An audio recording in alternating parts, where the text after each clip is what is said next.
Welcome to the podcast where you eavesdrop into conversations between my friends and I on a weekly basis. My name is Lily Jo. I'm a singer, songwriter, and I perform shows all over the world.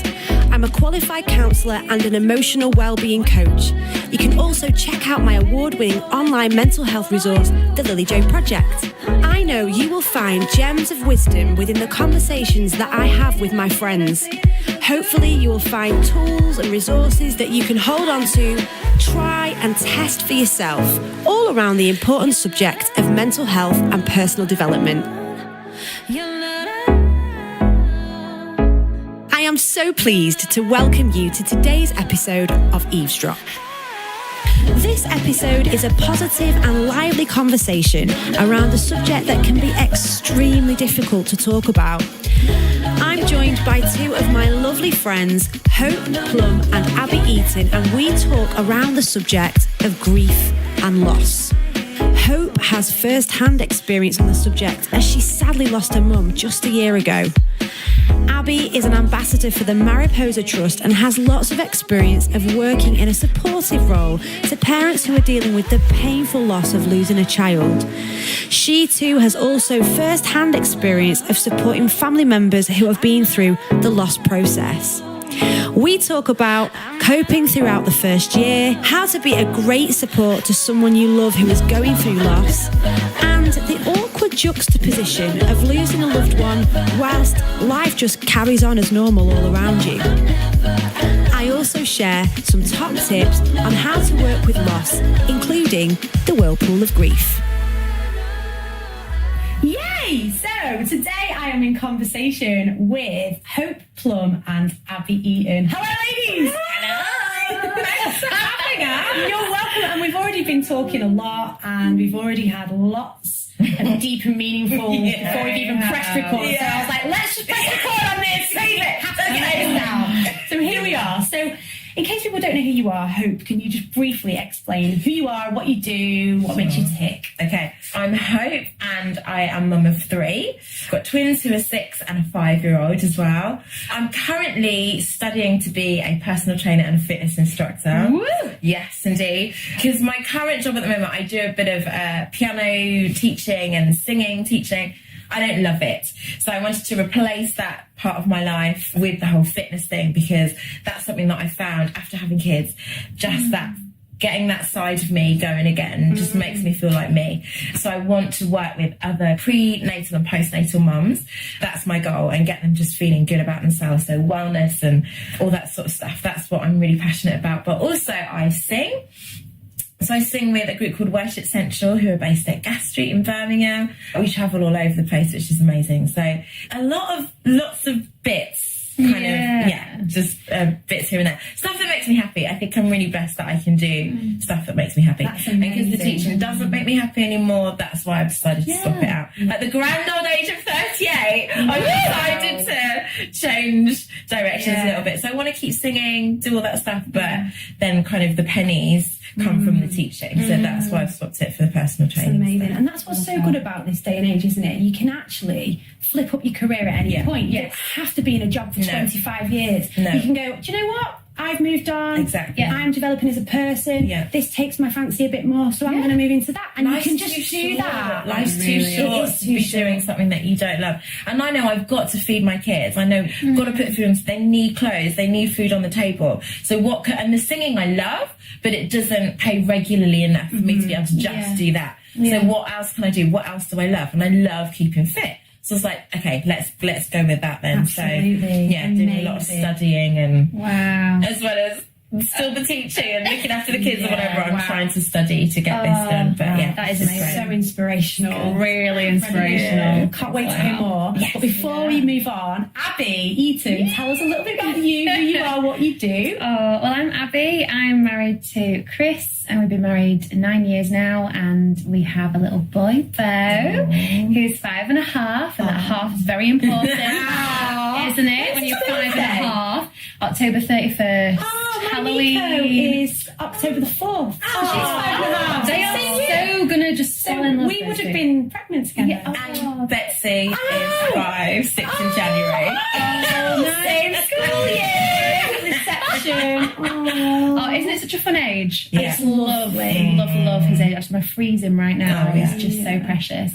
But yeah, so we love our boy, and myself and my husband work in music, so we write songs.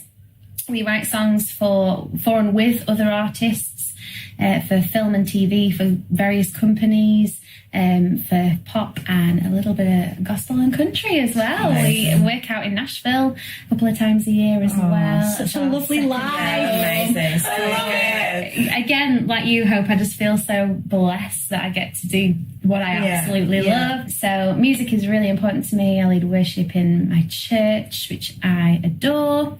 And I also work with the most amazing skincare company on the planet, Temple Spa. Wow. Which is a gift in itself. I'm an ambassador for the company. I teach people how to take care of their skin, but more importantly, how to take care of themselves. I give them some me time, and I get to train others in how to do that as well, and help them to empower them and how to run their own businesses. So I absolutely love that, and for me that's the pennies, but it's also an absolute gift, and I love the way that is used in so many ways in my life as well. And I'm also I work with the Mariposa Trust really closely, which is an amazing charity who support people who have lost babies through miscarriage or at birth or in infancy. So I'm an artist for Saying Goodbye, so I sing at as many of the Saying Goodbye services as I can, which are amazing. So they're services that take place in cathedrals all over the country and all over the world, actually. We've had some in Canada, in America as well. And they're a place where people who have lost at any stage, whether it was last week or 70 years ago, to go and honour their baby and honour that life. And I get to sing at the services, which is an amazing honour, and we get to write songs for the charity as well. So that is amazing. Yeah, so very busy, a real honour. But such Very an honour. busy, but doing what we love. Yeah, absolutely. So that kind of leads on to today's topic, actually, because today we wanted to talk a little bit and explore the area of grief and of loss. And obviously it's such a huge issue that we all have to face, because inevitably life comes to an end for each person. So we have to face that, don't we? And whether that's as a child, a teenager, an adult, we all come across loss. And actually loss can be, we were talking about it a little bit earlier, weren't we? It can be divorce, it can be losing a job, losing a loved one, losing a baby, a dream, losing friendships. You know, so we're going to talk about that today and just explore the theme a bit, and hopefully we can glean some wisdom from kind of you girls and hear more. So Hope, I know you went through a really painful experience of loss and losing your mum, which is huge. So I wondered if you'd be able to share with us and the listeners your story. So I lost my mum in July of 2017. So really raw, actually. Yeah. So thank you for sharing. Yeah, no, it's my pleasure, actually. I think it's part of my grief, really, talking about it. With the kids, I don't have a choice but to talk about it. Okay. So actually, it hasn't been like something that I've realised, I need to talk about it. I haven't. They just ask questions and have asked questions constantly throughout this whole process. So I find talking about it really therapeutic. And actually, I've realised things as I talk about it that I might not have realised by myself. And I find it really useful. So I'm so happy to be here and to be able to share this with you guys. So my mum had been ill for a while. She ended up in a nursing home. So she was in and out of hospital, just various things with her breathing and chest and stuff. And then she ended up in a nursing home, I would say probably a year before she passed away. And so we all knew, so I've got an older brother and two older sisters as well, and we all knew actually that she probably wasn't going to leave there. So it's been weird in the fact that I knew her life was coming to an end. So it wasn't a shock. Okay. So I think my grief, it's almost like I grieved before she went. Wow. So I grieved the life that she used to have. Yeah. Actually, just a bit of background for you. I'm adopted, and my mum and dad have fostered over 70 kids. Wow. Yeah, they're incredible. And I kind of just turned up on the doorstep when I was 2 weeks old, and my natural mum was like, could you foster her and maybe adopt her? And they were like, sure, but they'd kind of come to the end of their fostering career, as it were, and they adopted the sister above me. I came along 15 years later, and just as a total surprise, and they were like, oh yeah, I felt like it was from God and couldn't say no. So fostered me and then decided to adopt me. So my mum and dad were in their 50s when I came along. Wow. And they're white as well. My origins is from Zimbabwe. Yeah, so my natural mum and dad from Zimbabwe, Yeah. And there was huge kind of opposition to them, kind of from social services, to them adopting me, because not only the age thing, but also the colour thing. And so I get it. I get why kind of in the natural you would look at it and go, so 50-year-old white parents adopting a little baby, like this is not going to work, surely. But my mum and dad are believers and believe in Jesus and just believe that it was the right thing. So really fought for years actually to adopt me. And it took until I was 6 for it all to go through. I remember really clearly going to the courts and mum and dad explaining to me. I always had the choice to call them. I remember, again, I'm going to go off on a right tangent here, so pull me back if you need to. But I remember mum having a conversation saying, what do you want to call us? You can call us auntie and uncle. I must have been really small for this conversation to go on. What do you want to call us? Auntie and uncle or mummy and daddy, but we're not your actual mummy and daddy. We want to be, but we're not the actual mummy. And I was like, oh, mummy and daddy, just because that's all I knew, obviously. Yeah. And then I remember going to court and what the process was going to be. And I remember sitting opposite the judge, and the judge said to me, are you happy? Do you want to stay with them? I'm like, yeah. And I just remember in my imagination, it's like this really long, dark table, and the judge is sat the other end, my mum and dad on either side. And I'm like this tiny little 6-year-old like, at the end of the table. But obviously it all went through, and we went to Stratford on Avon for the day, because that was my favourite place to go. And so they took me to Stratford for the day, like after it had all happened. It was a huge celebration. I remember calling my brother in a phone box, guys, because we didn't have mobile phones in the 80s. Calling my big brother on the phone box going, it's happened, like, I'm here to say. Yeah, that's just a bit of background for you. So my mum was in her 80s, and had lived the most incredible full life, you know, fostering all these children, and then she's got grandchildren, and they were always at our house and helping look after the kids and stuff. And then she just suddenly started to get ill. So it was fairly obvious that she might not get better from this. And like I said, she ended up in a nursing home, and just, there was really nothing, kind of the doctors were giving her medication, but there's nothing that they could do. It was all just to keep her going, I guess, in a way. That sounds really harsh, but it wasn't improving her life in any way. Just to keep her comfortable, that's it. Thanks, Abby. Yeah. So to start with, in the nursing home, she was kind of walking around and mixing with the other residents, and then I would visit her and she'd just be in bed and would need help out to go to the toilet, and it just got to the point where she couldn't get out of bed by herself anymore. And having that time where I could see her getting worse, as horrible as it was, but it prepared me for what was to come. So I really did grieve the life that she had. Yes. And so for me, it just felt unfair that this is what her life had come to. Do you know what I mean? Okay. So that's almost what I was feeling, kind of having seen her and known her do all this stuff for so many, and my mum and dad would just help anybody and everybody. And so it was just this, that's what they used to do, and now she's just kind of reduced to just lying in bed. And for me, as a Christian, I just really battled and was praying. I was like, God, I don't feel like this is fair. And actually, when Mum was kind of talking, I remember her saying to me, I'm so ready to go to heaven. And she's a woman of such great faith, and so she believed that when she died, she knew where she was going. And she just said, you know what, I'm ready to go to heaven. And as soon as she said that, I was like, do you know what, Jesus, I don't want to lose her, but also I don't want her to stay in this bed for however long. Like, she's ready to go. And do you know what? It was another 9 months before she passed away after that. And so I definitely grieved before she went. And then there were periods when Dad would call me at like 11 o'clock at night, and I'd see his name flash up on the phone and think, this is it. And he'd go, Mum's really not very well. We're not sure how long she's got. So I'd obviously rush over to the nursing home to see her. And this happened probably 3 or 4 times. And she just hung on and hung on and hung on. And then in the end, she just stopped eating. She couldn't eat anymore. It was hurting her, I think, to swallow. And then she stopped drinking. And so I remember Googling, how long can you survive without any fluids, and it was like 3 to 4 days. Wow. And it was 3 to 4 days. Wow. It was like 3 days after she stopped drinking. So on the Saturday, she passed away on the Monday. On the Saturday, Dave, my husband, and the kids, we all went to see her. We'll probably talk about this a bit later.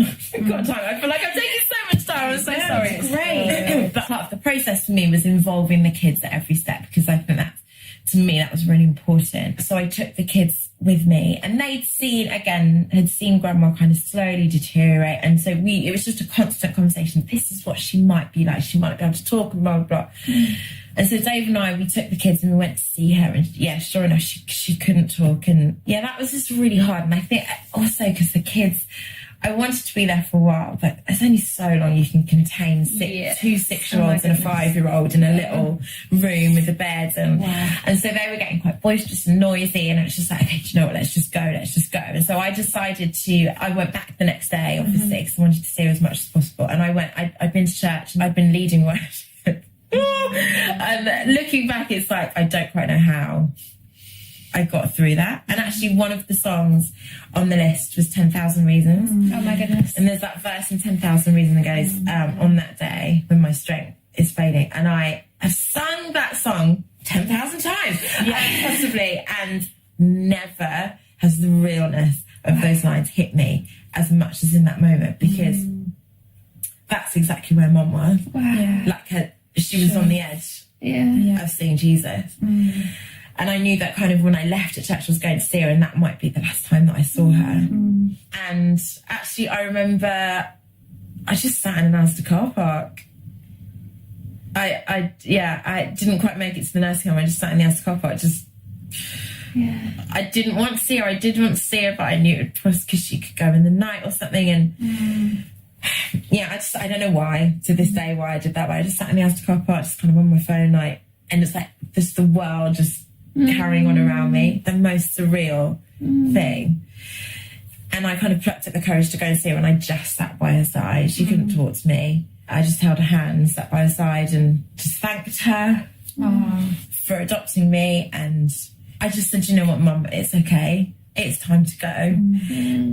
We're good. We love you. We'll miss you, but we're all good. Wow. It's time for you to be with Jesus. And I read a passage from the Bible, and I just sat literally for as long as I could, probably 2-3 in the morning. I left the nursing home, got home, and I'd had washing out on the line, and Dave hadn't washed. And it was 2 in the morning. So I just sat getting the washing done, thinking, this is the most surreal thing. Wow. You know that juxtaposition of life goes on, but I'm going through this life-changing thing. Yeah. But life needs to carry on. Yeah. And I was like, I don't want the washing to be done. I don't want it to rain on it tomorrow. Got the washing in, kind of climbed into bed, didn't really sleep. Got up at 5 the next morning and went to do this school project. And I got through the morning, and it was at lunchtime. I kept my phone out. It was at lunchtime. My dad's name flashed up, and I knew. And he just said, Mum passed away 5 minutes ago. And I just dropped to my knees. Thank you, Jesus, that it wasn't during a session, because I was teaching years at a time, so years 5 and 6 all together. And teaching these amazing upbeat songs. And thank goodness it wasn't during that. It was during lunchtime, so nobody was around. I just dropped to my knees as he broke down. He broke down, and I knew he couldn't even get his words out of him. So I got to my car and rang Dave, my husband, and he picked up the phone, and I sobbed, and he knew as well. And then I called my very best friend Lucy. It's exactly the same thing, because obviously everybody was prepared for it. And then I raced to the nursing home to see my dad, and my sister was there, and I went to see my mum. And there was a real, I'll never forget looking at her, there was a real peace about her. It sounds like such a cliche. But the night before, she looked like she was in pain. Wow. She was kind of almost curled into a fetal position. She couldn't stretch out her limbs or anything. She looked really poorly and shriveled and just not like the mum that I knew. And as I walked into that room a couple of hours after she passed away, her skin looked better, and she was all kind of... And it was just... Again, another really surreal moment of real peace. There was obviously such heart-wrenching grief, and I couldn't quite believe that I'd been there mere hours before, and she was breathing. And now she wasn't. Yeah. But I've got to be honest, like, I don't know how, if you don't have the faith, I don't know how you get through that sort of thing. Because for me, my comfort, and I guess people that don't have faith would say, well, it's a bit of a crutch, and maybe it is, but my crutch is that she was in a better place. And this is how I explained it to the kids, is that her body didn't work anymore. But now she's got a new body in heaven. And she's running and jumping, and she's, do you know what I mean? And that's where I know she is. And so as horrible as it is not to have her on Mother's Day and on her birthday, on the kids' birthday, on my birthdays, when you least expect it, I'm like, oh, I'd be seeing Mum today. And I'm not, as horrible as those moments are, I'm just surrounded by this comfort that she's so much better off where she is. Absolutely. And obviously it's not quite a year, maybe when this podcast airs, it will have been a year. So how have you managed that year of firsts? I feel as though every time it's hit me, it's kind of taken me by surprise. So what's hit you at strange moments that you don't actually expect? Not really expected. So Mother's Day, I kind of anticipated it, and I kind of hid myself away. Didn't go on social media. Didn't even go to church, which is my happy place. So I was just like, I just don't really want to see anybody or interact. Or I hid myself away with the kids and we just watched movies all day. But that's great, because that's a really important technique. You were protecting yourself. You're being wise about your boundaries on that specific day. So that's a really good practical tip, actually, that everyone listening could take away and go, do you know what? Father's Day, Mother's Day, all those painful times, take yourself away. Do what's right for you and your family in that moment, and don't put that external pressure on yourself. You're absolutely right. How painful would it be to scroll through Instagram on Mother's Day? Absolutely. Thank you, Mummy. Absolutely. It's just not what you want to hear. It's like, I don't need to see it. Really wise. So I took myself away on that day. So I guess that's quite an obvious one. But then there's just been other times where, so Betsy's birthday, which is in January, we were having such a lovely time just at home, and she had the Greatest Showman soundtrack on, which we love in our house, and it's all balloons and sunshine and whatever, and I just turned to Dave and went, oh, I wish Mum was here. Just a real, and it just kind of takes the wind out of you a little bit. And so the kids were in the lounge and Dave was in the kitchen, and I just turned and just had this like, whoa moment, kind of where the tears fall. And then I was okay. And again, just a perfect example of carving out moments of grief. You actually let it out. In that moment, you didn't go, oh no, I can't cry. Just carry on. You actually just let it out. It's so important, isn't it? And I think my kids have seen possibly so much of that Archie went to me a couple of days later, he went, Mummy, you're going to cry on everybody's birthday. I'm like, possibly. And honestly, that was my answer. Like, I don't know, babe, maybe it's just that I miss Grandma. That's all it is. Wow. So I haven't managed. I mean, I remember again after I'd been seeing Mum at the nursing home after she passed away, and I had to go home. And obviously, David picked up the kids from school, and I walked into the house. So Dave had not told the kids. He was like, we'll do it together. And they were happily playing, and there was a moment where I was like, okay, I've got to do it. And it was really hard. Oh, obviously it was a hard thing to do, but it was just this building myself up to this moment. And I went, kids, can I speak to you for a minute? And they went, why are we in trouble?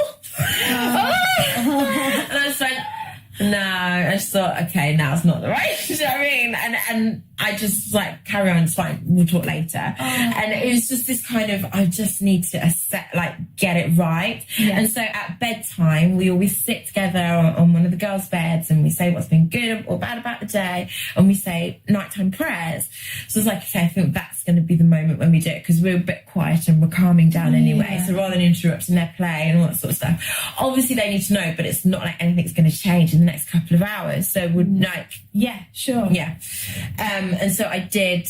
It was that moment after we'd said prayers, and I was like, you know what, guys, I need to tell you something. Like, Grandma died this afternoon. Obviously, as soon as I said that, like, I burst into tears, and that almost set the tone for the way my grief has gone for the rest of the year. It's just, I haven't been able to hide it because it's unexpected to me when it might hit me. And I'm not saying the kids hadn't seen me cry. Obviously they had, but I think to that extent, when you're just sobbing, they hadn't seen that. It's just something that I was like, it makes me sad because I miss grandma. And explaining that to them was weird to me. It's like, but then they wouldn't get it because they're 6 and 5. Why would they? So it's like someone you love has just gone away and you're not going to see them again. But I mean, other side of the coin, we teach them that heaven is a reality. Yeah. So all the way through my mum's illness, it had been, we'll see grandma again in heaven. So I'm going, we're not going to see grandma again, but you will see her in heaven. So explain that earthly reality of, while we're alive right now, I'm not going to be able to touch grandma. Do you know what I mean? She's not going to be able to give me a hug. And kind of being like, just getting that point across has really helped me to grieve, I think. It's just helped me process the reality, because I can't hide it from them. And it's something that we're walking through together. And it is the first death in the family that they've experienced. Of course, so that was why it was really key for me to walk it through with them. Because you just don't know when these things can happen. And it's almost been a grace-filled experience in that they saw her deteriorate. And so we talked about that, like she, you know, she was in hospital and then she was in a nursing home. So they saw all of that. There's a chance for them to understand and learn about death and about. So I was and I took them to the funeral. I explained about what was happening with the coffin and that her body was in there, but she wasn't in there. And with that, again, that was another bedtime conversation. I think it was the day before the funeral, and I just said, so tomorrow you're going to see like this box that's called a coffin, and grandma's body is in there, but what you guys need to understand is it's like when you see a shell at the seaside. And it was one of these things that came to me as I was speaking. Like I didn't think, but I didn't know what I was going to say. It's like, it's when you see a shell on the beach, inside that shell something was living, like there was an animal that lived inside it, but that's not there anymore, like that's died. I said, and that's what's in that coffin. It's like it's grandma's shell, but she's not there anymore. So you don't have to worry about her being in the box. She's not in the box, it's just a shell. I don't know where that came from, but I'm definitely pulling that one out again. Like I think when you have kids and you go through that, it gives you that childlike way of looking at it. And it helps. It does. To have to simplify it has been really helpful to me. So I have to credit my kids with a lot of, you know, they don't know it yet, but they've really helped this past year. So yeah, it has been a year of firsts, and I just took the pressure off at Christmas. Kind of, we did obviously a lovely lunch. So Christmas just was like a really low key thing, and I thought maybe, again, it would be a really hard day, but I deliberately took the pressure off myself, like of creating this. It was beautiful and it was magical, but it wasn't this huge production that I feel like Christmas Day sometimes can be. It was just, I'm just going to take it fairly easy. And we, you know, cooked dinner when we got back from church instead of like, oh my goodness, got to get everything done before. It's just kind of, just keep it quite And again, that's another great tip. It's like taking the pressure off, being kind to yourself, not actually pushing hard in times of grief, but actually being kind. That's it. It's so important. It's really good. So we'll see. And like you say, it will be probably her anniversary will have passed when this goes out. So I'm very, very, very aware of it. Like a lot of days crept up on me. Like my birthday, whatever. Like, oh, okay, it's my first birthday without mum. But her anniversary is something that the anniversary of a death is I'm going. Have you got anything special planned or anything that you think you're going to do to do you know what? commemorate? I haven't thought about that. And actually this could be the reminder or the little jolt to do something like that. Sometimes it can be helpful to plant a tree or do something that's long standing that you know, this is marking the year on. That's such a lovely idea. That you can, or making a memory box with the kids where they all get involved and write down their memories about grandma and photos in, or an album, or just something that makes you go, do you know what, we're having a moment here where we're starting to think this through. And I love that idea of it being like a long lasting thing. That's amazing. Thank you for that. All right. I'm gonna get thinking.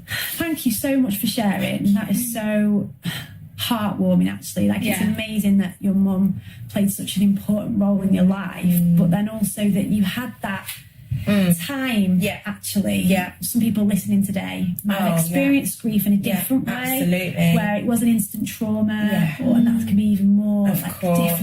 There's different, I guess there's different levels of grief. There are, but at the same time it's all relative to you, and no one can take away the pain that you've felt and the pain that you face. It's all relative. It is. I really appreciate you sharing your story. Thank you. Amazing.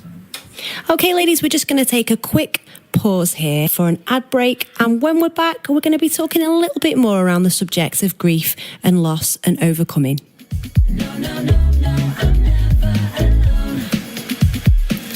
Counselling is a talking therapy which can provide support and treatment for a wide range of mental health and emotional issues. It offers a safe and confidential space where you can discuss your problems and difficult feelings openly. Counselling Directory connects you with professional support. Please find a link to their amazing website in the description box below.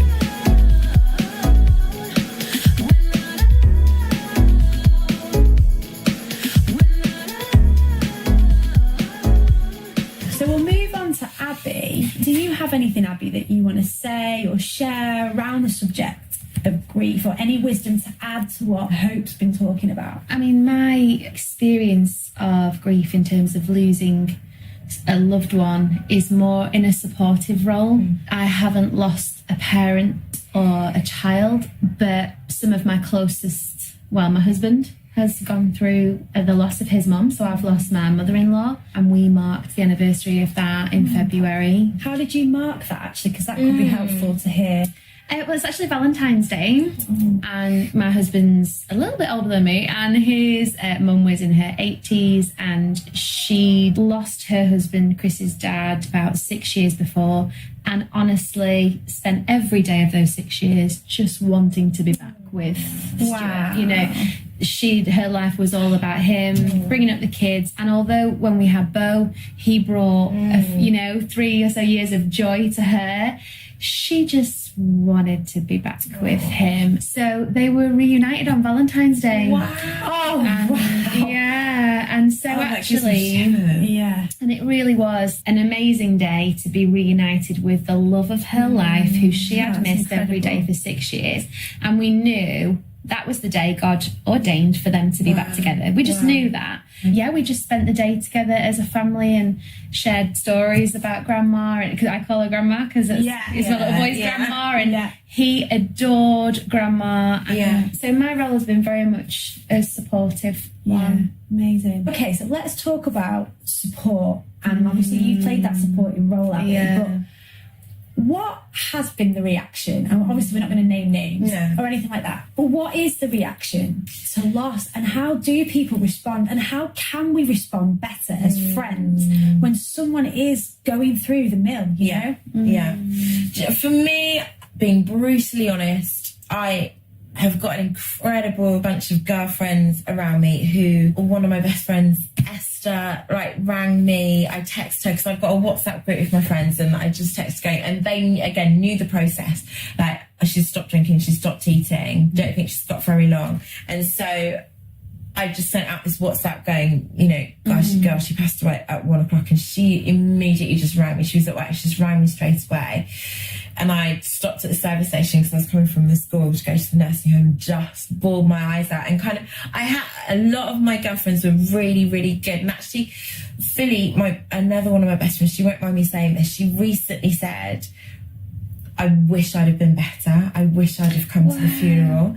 And do you know what? To me, there was not a part of me that went, oh, she's stepping away. Or she's got, at the time, like her twin boys were 6 months old or something like that. So it just didn't even cross my mind, like, that Philly's not been there for me. But for her to say that was amazing for me. I like I say, I didn't feel like she was distant in any way, shape or form. But for her to say that, I think that's just a sign of a really good friend, isn't it? To go, I'm sorry, and I wish I had have been there. And I remember doing that for my friend who lost her mum, and before I was married, maybe I was 21 and she lost her mum, and I did not know what to do, and I just kind of freaked out and became that person that didn't really say much, like was there for her but didn't necessarily go out of my way to pick up the phone. And it is one of my last deepest regrets, is that I'd never gone through anything like that, so I just kind of freaked out about it.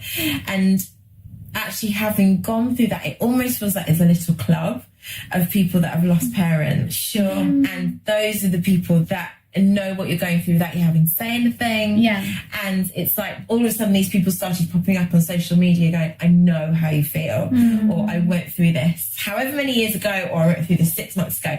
And even people that you know, people that you follow on Instagram that you don't necessarily know. Yeah. These people were like, I know that feeling and I'm here if you need me. So it's amazing who pops up. And it does really feel like you're in a little exclusive group. And I had, in a similar way, it reminds me, could be 6 months after Mum passed away, I got a bunch of flowers from my friend just randomly going, we're just thinking of you. And I see it every Sunday at church. But she lost her mum a few years ago, just after she had her baby girl. Literally 2 weeks after she had her baby girl, her mum passed away really suddenly.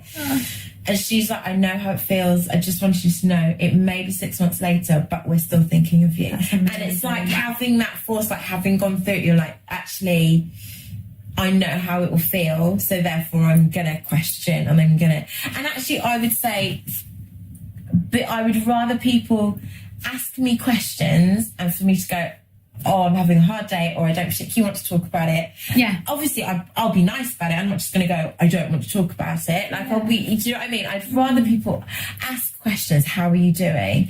Than, like, tiptoe around and be like, like, not mentioning it. For me, that's way too awkward. And again, life's too short. Like, just ask the question, how are you doing? How are you? And you might be answered with me bursting into tears. But actually, much rather that. And what would you want, if you did burst into tears in that moment, what would you want that listener to do for you? Just a hug. There you go. Just be there. I don't even need anybody to say anything. It's not even hard. No. It's just allow that person to cry. That's absolutely and just be present. That's the important. I think that's one of the things that I was going to say is that for me the hardest thing was I am a problem solver and I want everyone to be happy. I want to everyone I love. I want to solve their problems. You know, and for me, watching, there've been a few people close to me that I've seen go through that real grief, and you know, you don't have to worry that you even need to say anything. No.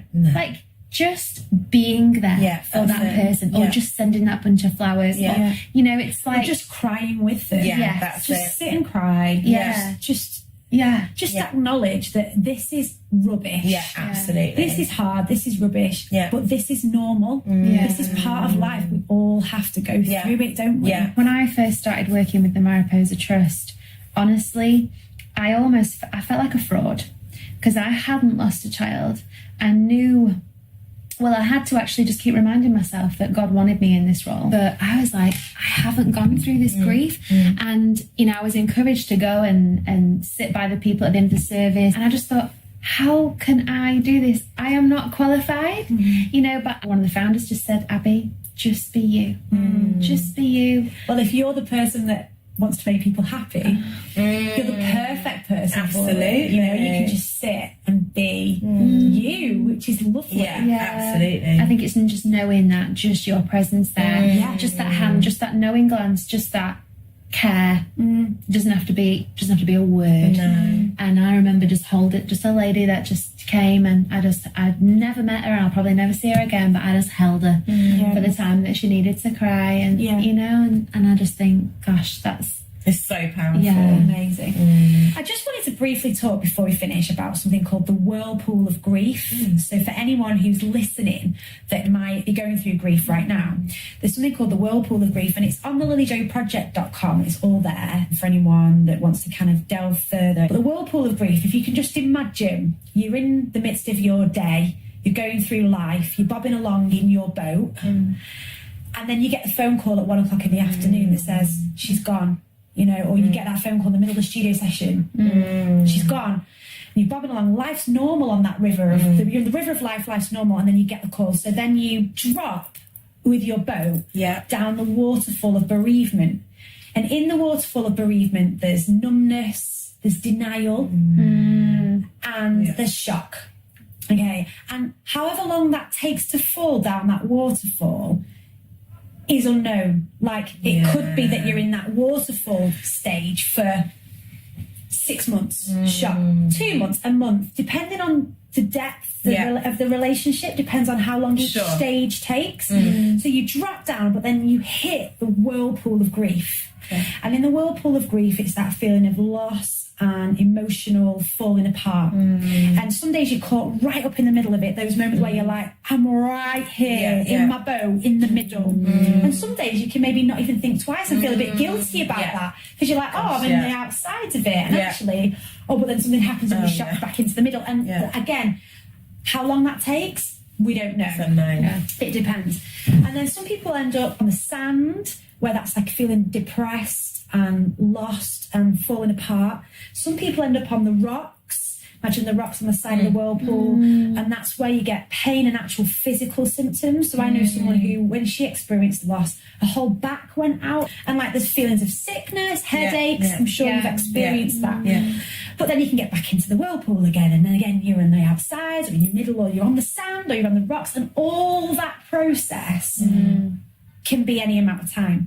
But the good news is that at some point you get back into the river of life again, back in your boat, back into the river of life again, where you start to feel like you can love again, you can reorganise, and you start to feel like life's actually getting back on track. And it's the acceptance of the reality of the loss. And so then you go on back down river of life, and then at some point again you have another loss, back down the waterfall, depending on what it is that you're losing. And I just find that a really helpful picture of grief, because you can be at any point at any time, and hope right now you still might be in the whirlpool, or you might have parked on the sand for a bit, or you might be back, or you might just be dipping your toe in that river of life again, or do you know what, in the middle. I think as you were saying it, I'm going, where am I? And I feel as though I have days where I'm getting back to life again, but I know that I'm not quite there, because that's accompanied by massive guilt. Yes. Of like, I haven't thought about mum today. Or when was the last time I cried about it? Do you know what I mean? Guess I'm dipping my toe back, but I'm not. Amazing. There's a really good book actually, which I will mention on here. It's called Overcoming Grief. It's £2.99 from Amazon, and it's amazing. And you can work through that book.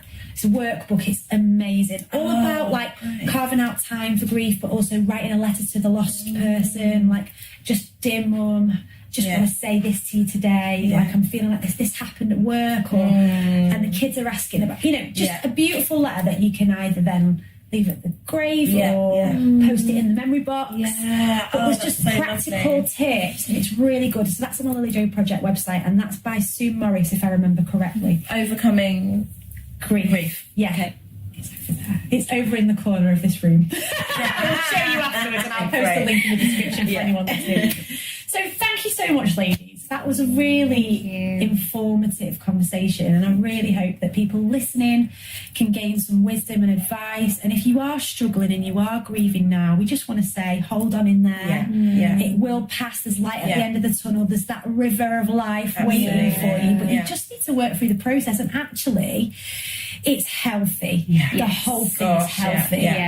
Thank you, ladies. No, I'm never alone.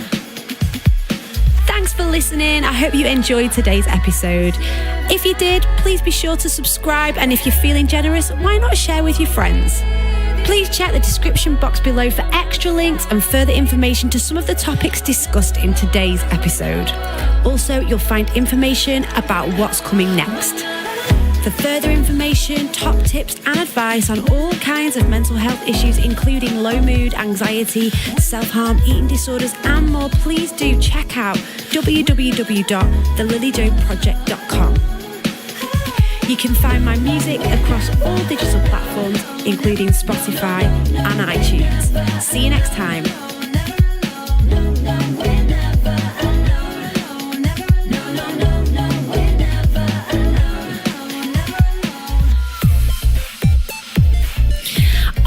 Feeling stuck?